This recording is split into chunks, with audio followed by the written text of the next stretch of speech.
Working on the 2012 Ford Focus. Going to do a quick video on how to replace the rear shocks along with the rear stabilizer links. Alright, so I'm going to go ahead and start out on the passenger rear here. And you can locate this little arrow here, and then you can go ahead and place your jack underneath the pinch weld there.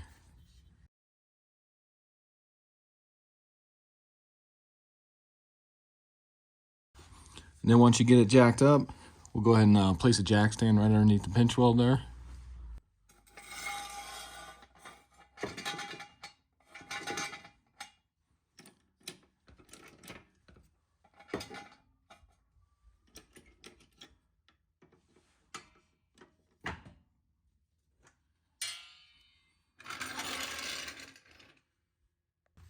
Okay, so since I'm replacing the stabilizer links, I will have to jack up the driver's side as well. But if you guys are just doing the rear shocks, you can do one side at a time. So let me go ahead and jack this up real quick. Next, go ahead and grab a 19mm. Let's go ahead and remove our lug nuts, and then of course our wheel and tire. Okay, so with my wheel and tire off, as you can see, I got some oil residue here on the shock. And I believe these are probably the original shocks, and this has over 145,000 on it, so definitely time to replace them. And then also, if you take a look at my tire here, you can see I got some wear going on, almost some cupping, so it could be these shocks as well, or it could also be the alignment. So first thing I'm going to do is I'm going to take my jack and just go right underneath the control arm here and just kind of raise it up a little bit, take some of that tension off the shock.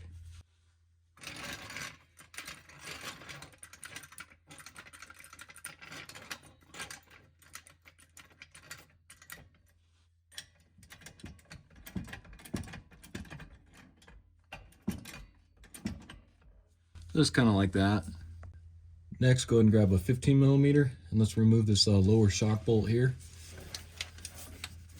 Go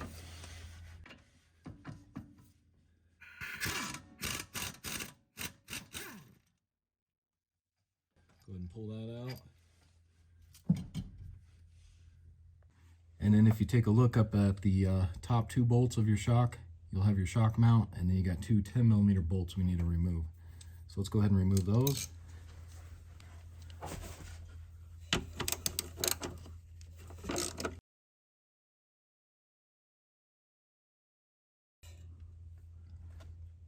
There's what that looks like. Do your other one here.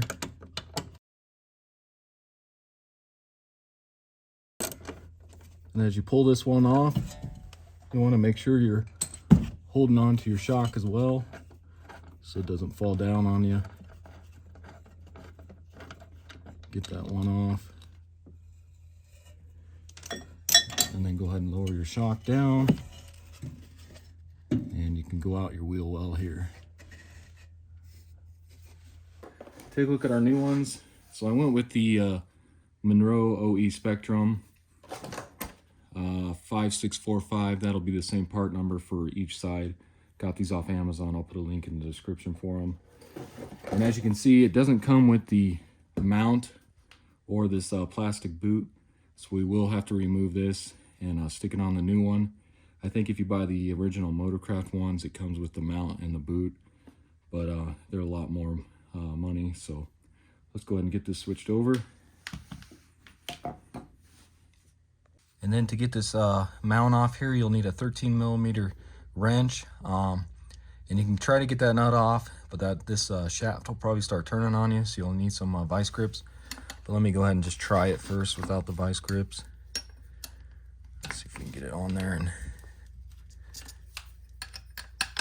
spin that nut off here. Yeah, you can see that shaft just starts turning. So if it starts doing that on you, what you can do is get your vice grips, go right around here, and then just hold that, and then go ahead and try and spin this off here.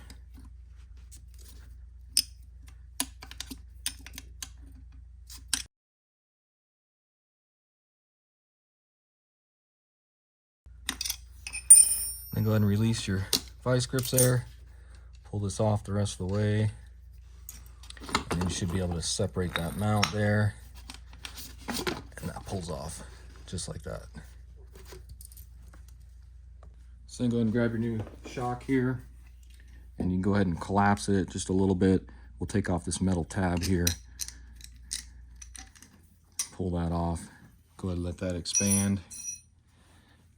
And then they say that you should pump these down a few times here just to get the oil flowing correctly. So I'll go ahead and do that. So once this comes all the way out,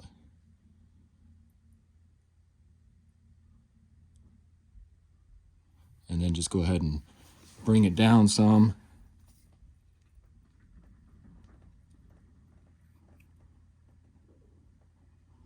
And then back out. And just do this about 3 times and you should be good. All right, so once you're done with that, go ahead and grab your boot here. Go ahead and stick that down the shaft here. Got to get it lined up just right. It's about like that. Grab your mount here. Go and stick that on. And then this boot will shove up into the mount there. So just kind of like that. And then grab your new 13mm nut that they provide with the shock. Go ahead and get that on.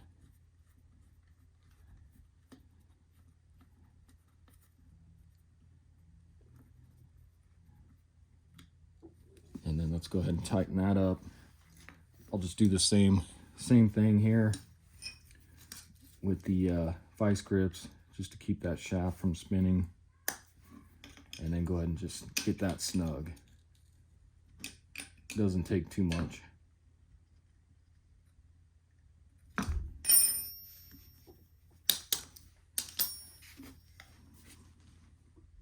So before I go ahead and put the shock back on, let's go ahead and do our sway bar links. And you'll have an 18mm right here. So let's go ahead and try and remove that. If you try and pull that off and this starts spinning on you, what you can use is a 8mm socket that fits on there, and then you can take your ratchet and hold it as you spin it off with a wrench. But I'm gonna go ahead and use my impact, see if this works first. And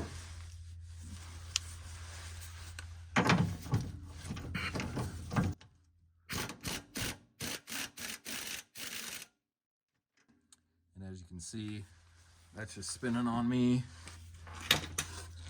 So go ahead and grab my 10mm here. And then I'll try my stubby ratcheting wrench here.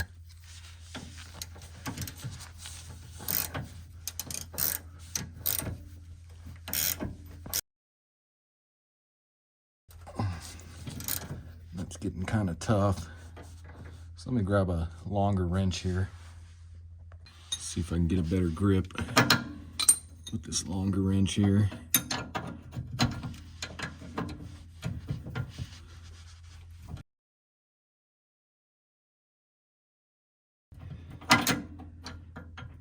And let me get a longer ratchet because that's hurting my hands here.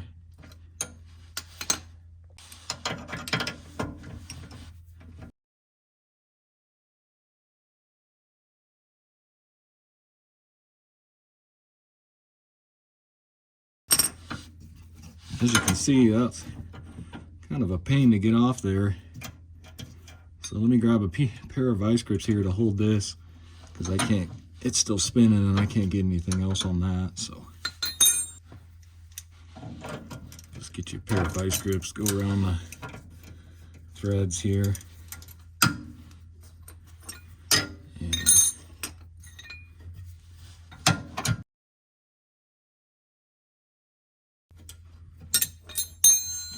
There we go. So just like that. Like I said, it's kind of a challenge getting that off there. Now we'll go ahead and do the top one here. And then for the top one there, you'll have a 15mm nut there. So let's go ahead and remove that. And again, that might start spinning on you as well.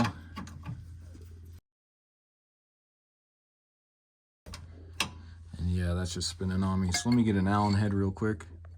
So if that starts spinning on you, you can take a 5mm Allen head there, and that'll go right inside the bolt there. And then go ahead and pull that off the rest of the way.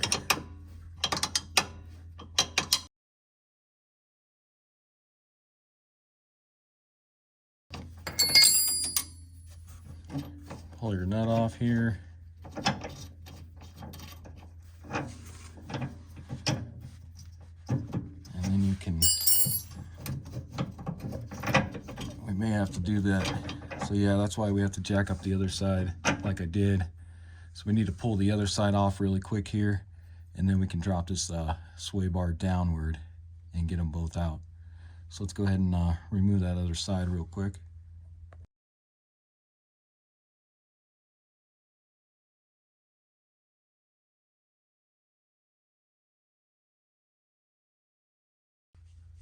So now we should be able to, this whole sway bar here will go pull downward. So just kind of move that down and then try to turn it that way. And then you should be able to remove this here.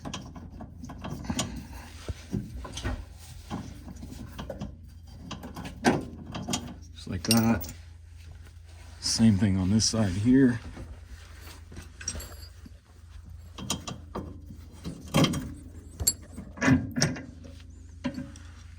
Just like that. All right, so let's go ahead and take a look at our old ones. You can see they're just really wobbly, and then it just goes right back to where it was.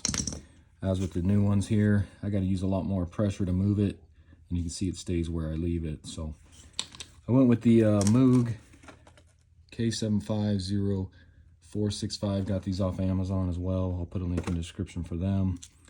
And then, of course, it comes with new nuts as well. So let's go ahead and stick those on. All right, so grab your new ones there. And let's go ahead and get these in here. So we'll have to move the sway bar down again just to get that fed up in there a little bit here. Same with the other side.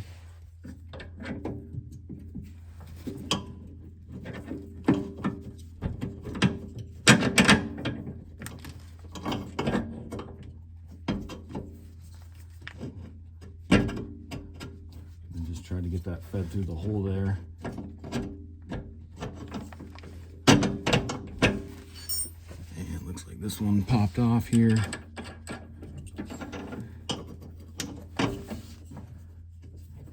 Got to kind of do them at the same time here.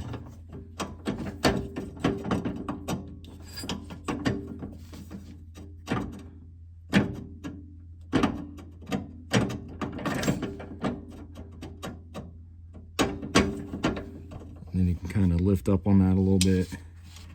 Get this one started here at least.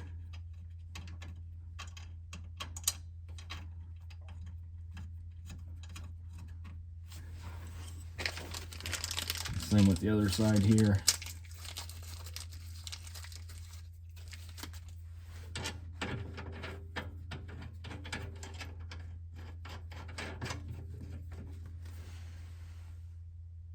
All right, so now let's go ahead and tighten up these two nuts here. Probably have to use the Allen wrench there again because that'll probably spin on you. And let's go ahead and get these snug here.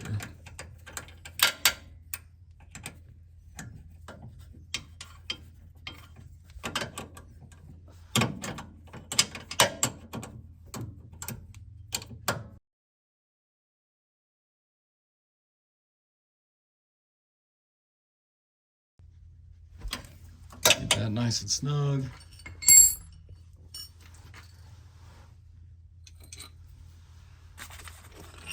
Then we'll do the same for the lower one here.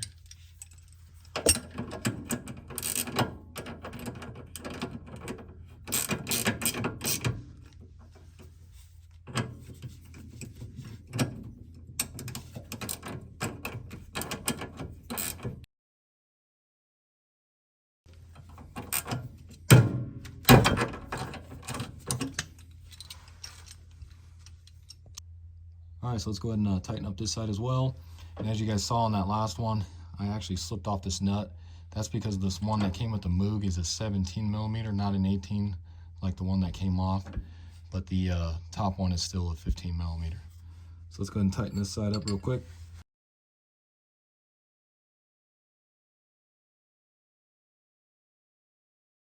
And then if you have to, you can always lower this jack a little bit here to even that out so you don't tear up the threads on the sway bar link here.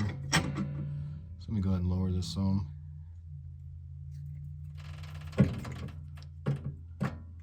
So kind of like that.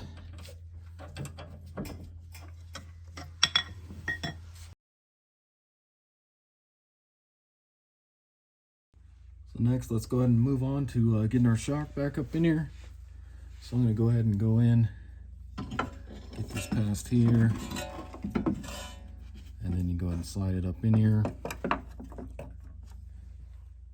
Go ahead and grab your 10mm bolts here while you're holding the other end. Let's go ahead and get this started.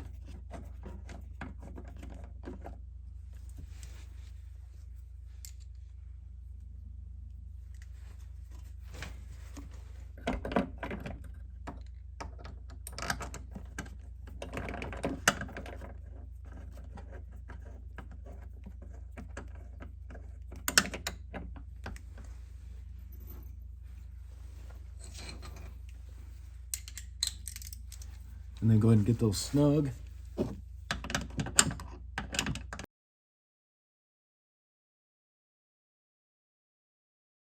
then once you get those snug, go ahead and grab your torque wrench. And those will be torqued to 18 foot-pounds.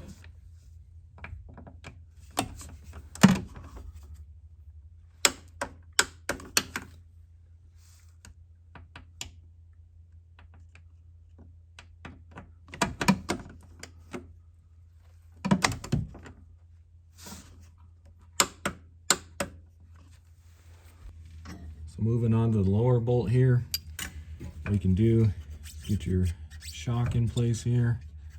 You can see we're off just a little bit here. So what you can do is take your jack, you can go up or down, whatever you need to do.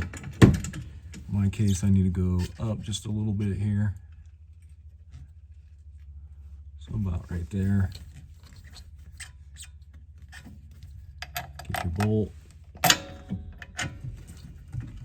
get that through, and go ahead and get that started there. And then tighten that up with your 15mm.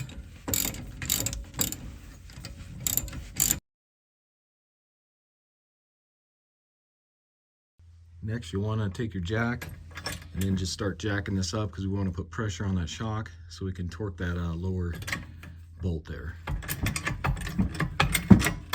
So just jack it up, putting pressure on it, almost like it's on the ground. So about like that. Let's go ahead and torque it. Next, grab your torque wrench and we'll torque it to 85 foot-pounds.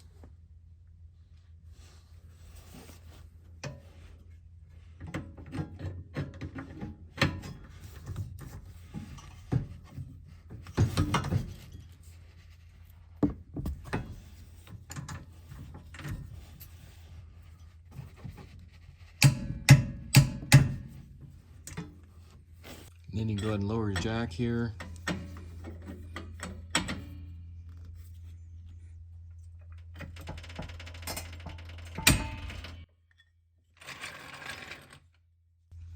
All right, so I'm gonna go ahead and do the other side here really quick. I'm not gonna record that because that'll be exactly the same, and then I'll come back. All right, so as you can see, got this side all done as well, the driver's side. It's exactly the same. And I'll just show you here real quick. So you can see this is the one that came off. You can see it's starting to retract a little bit. But again, here's the passenger side one. I push this back in and now it's really starting to leak oil and you can see it doesn't even want to pop up. So definitely needed these replaced. So now let's go ahead and get our wheels and tires back on.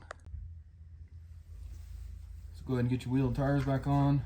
I went ahead and rotated these just to make sure. That way I can see the tire wear on the inside of this tire and see if it's still doing it even after this replacement of the shocks.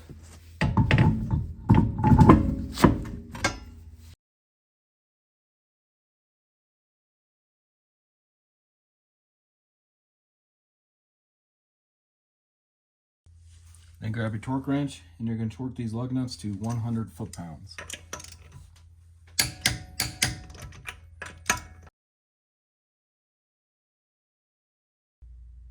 All right, so that's going to do it for the video. Again, this was a 2012 Ford Focus. Went ahead and replaced the rear shocks along with the stabilizer links as well on the rear. Hopefully this video helps you out. I'll probably have quite a few more videos coming on this car, just trying to get it fixed up for one of my daughters to drive. So look for those in the future. And if you haven't already, subscribe to my channel, check out my other videos, and I'll see you in the next one. Thanks.